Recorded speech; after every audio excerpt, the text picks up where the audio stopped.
unite. Come on, Africa.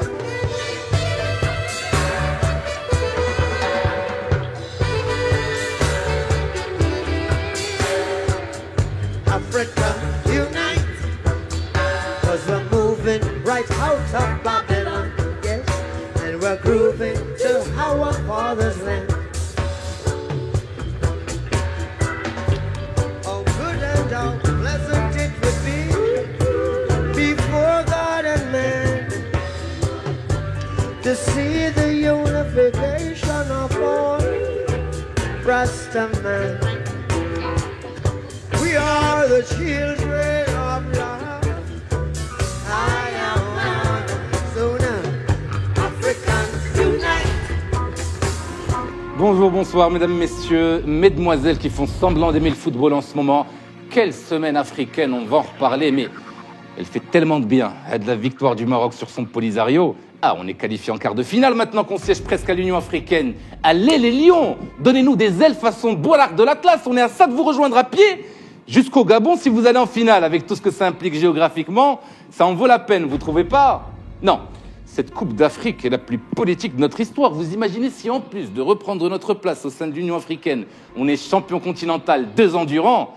Ah oui, si on veut asséner un coup fatal aux voisins de l'Est, vous savez ce qu'il vous reste à faire les Lions, hein, et ça commence dès l'Égypte, si vous comprenez encore l'arabe. Ouais, le Mouhim, j'en ai déjà assez dit, dans cette édition spéciale Africa Unite, nous irons non pas à Babylone, mais rejoindre Salah Din Mzouara à Addis Abeba, où s'est ouvert hier mercredi les travaux préparatoires au sommet des chefs d'État de l'Union africaine, prévus les 30 et 31 janvier prochains. Suite à quoi, nous irons prendre des nouvelles, quand même, du Premier ministre marocain Abdillah Ben Kiren, visiblement cloîtré chez lui depuis plusieurs jours, en attendant, si ça se trouve, un signe de se dire bip pour quitter ses fonctions ou renégocier avec Aziz Akhnouch, président du RNI. On parlera aussi grève des taxis, travail au black et surcharge des prisons, sans dire en même temps que ces 3 sujets sont liés, hein, c'est un pur hasard de calendrier. Et puis enfin... Vers Nesri, c'est bien fait une touche pour Rachid Alioui. Alioui, quel but! Quelle inspiration! Quel chef-d'œuvre! On reviendra évidemment sur la qualification des Lions de l'Atlas, ça c'est pas encore fait, mais nous leur trouverons des arguments très sérieux pour atteindre leur objectif, gagner ou périr. Voilà donc pour le programme, nous sommes le jeudi 26 janvier 2017, bienvenue, ici c'est le Mouhim de l'info.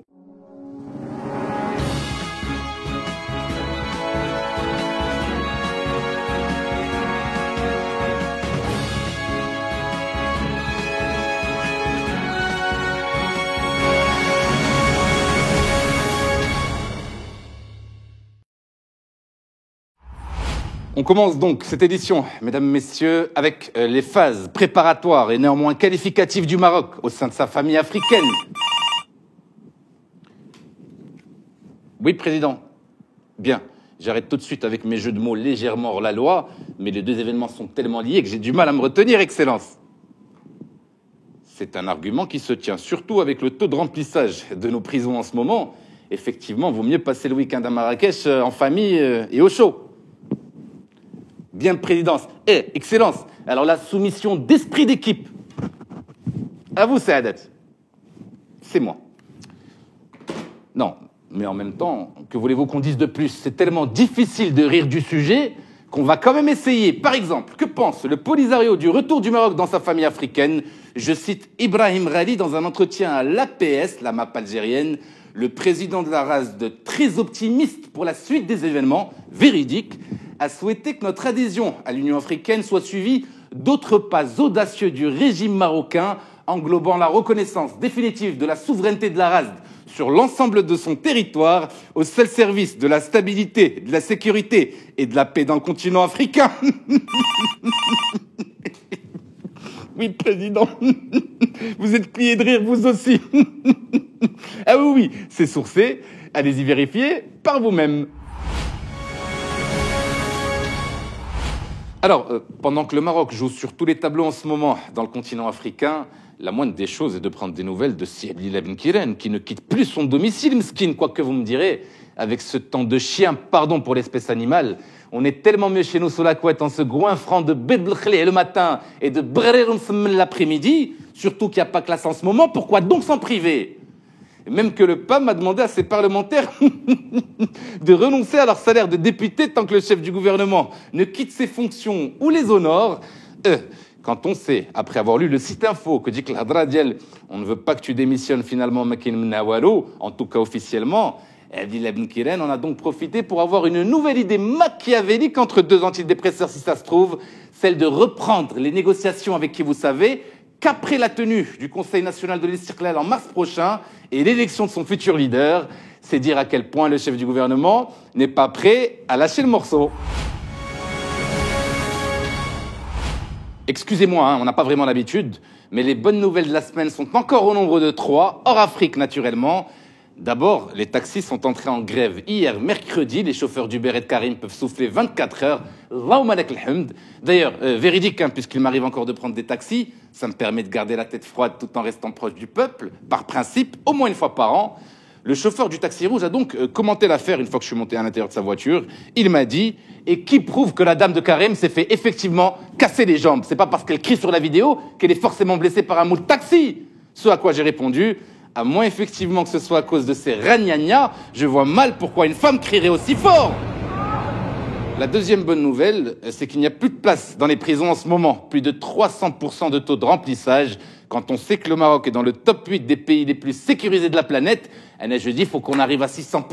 Sinon, comment voulez-vous qu'on soit un jour champion du monde de quoi que ce soit? Enfin, la dernière bonne nouvelle avant de passer au Lyon, un travailleur sur 3 est déclaré par son employeur. Contrairement à ce que vous pouvez penser, il y en a encore qui ont du cœur, hors PME évidemment, c'est-à-dire les entreprises publiques, les banques, les assurances et les multinationales. Voilà.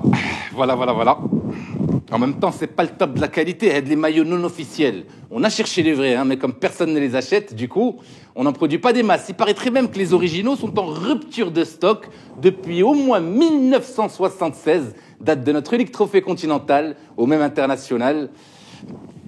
Excusez-moi de ne pas être très à l'aise, mais c'est le moment le plus difficile du journal. Ben oui, va falloir parler en bien de l'équipe nationale, et c'est pas vraiment dans les habitudes de la maison. Depuis quand parle-t-on en bien de qui que ce soit, à une exception près?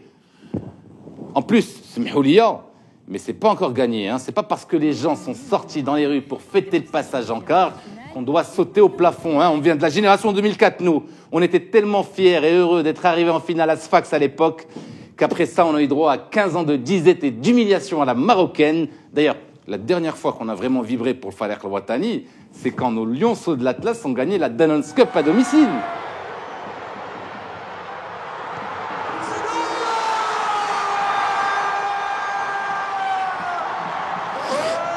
J'en avais pleuré ce jour-là.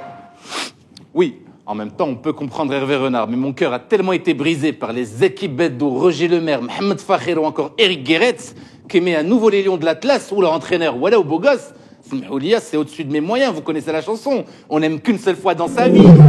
Oui, peut-être 2, mais c'est le max.